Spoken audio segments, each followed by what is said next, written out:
Hey guys, it's Danny. Welcome back to my channel. Today I'm going to be sharing with you how I made this really cute stocking full of goodies. I'm doing a stocking stuffer swap with a couple of my friends, so I thought I would just make my own stocking since I couldn't find ones that I really love.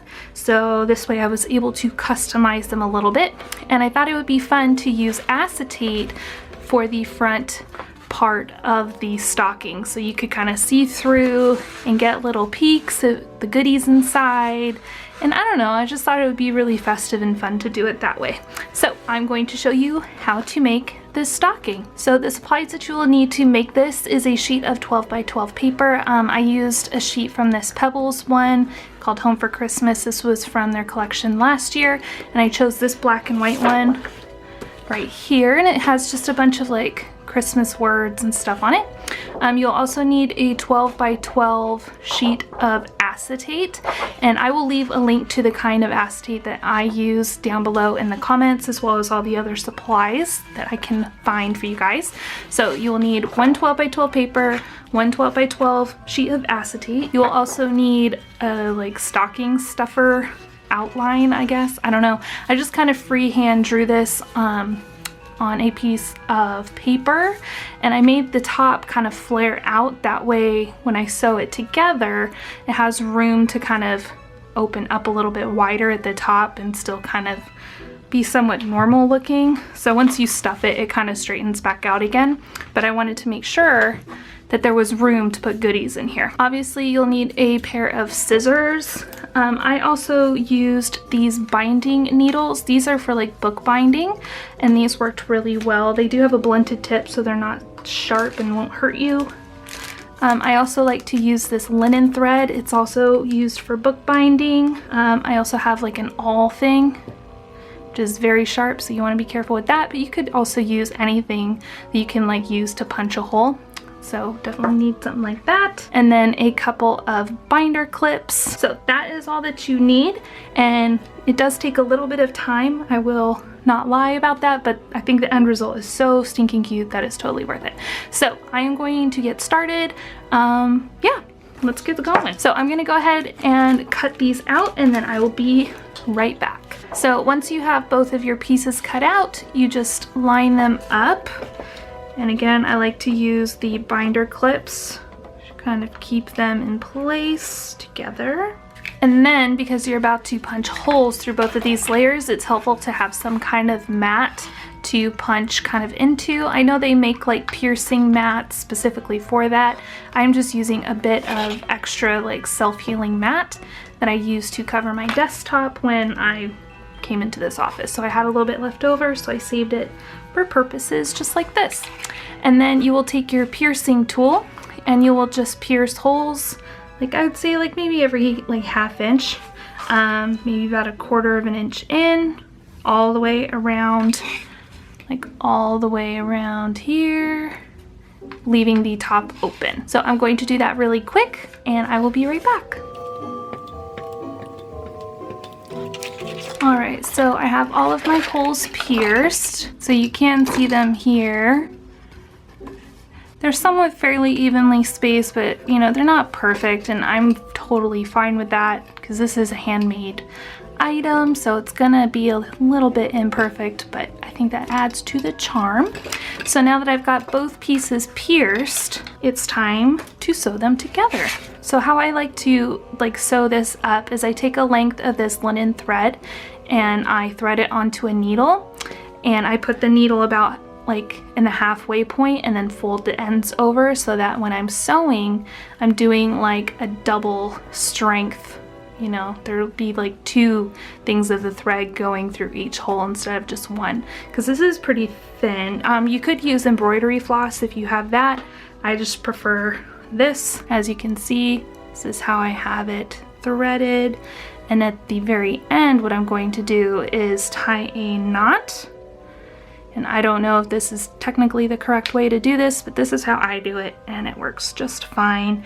And I will need to do this a few times because this whole thing is pretty long, and it just gets really kind of cumbersome if the string is way too long and it likes to like not on itself, which is really annoying.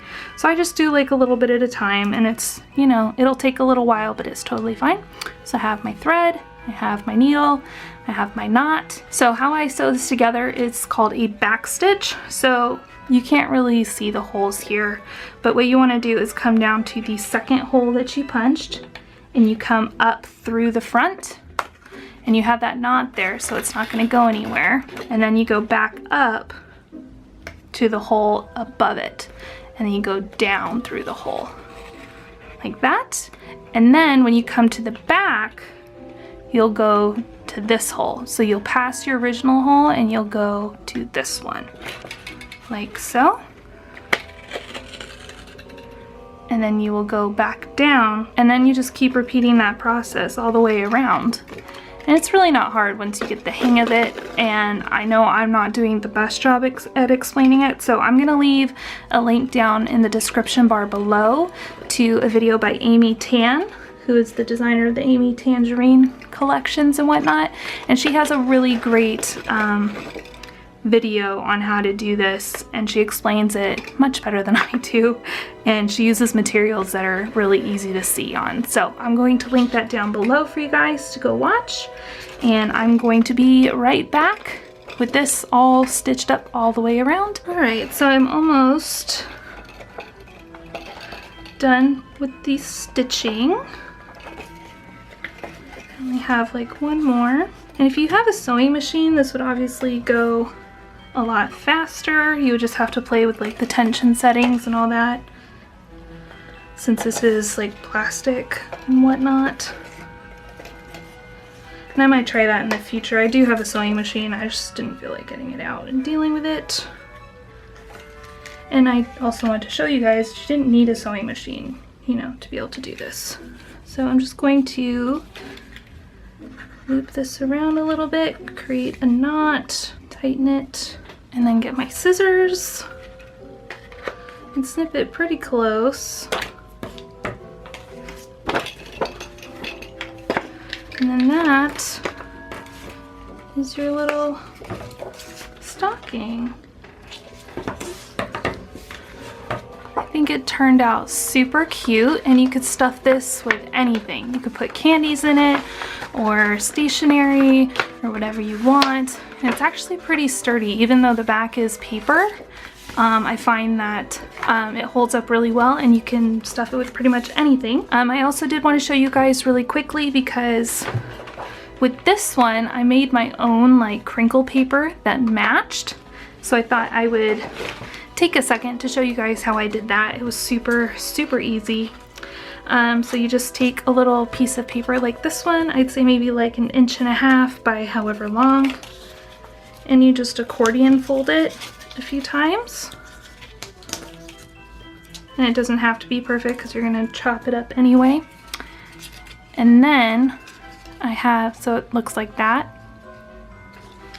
And then I have a pair of pinking shears, I guess, and I use these ones for paper because I don't really sew, so I just use these ones for paper, and if I ever get back into sewing, I will get a pair just for sewing. But then you just cut them up like so, maybe like 1/4 to 1/3 of an inch strips, and then you have like your own little crinkly bits.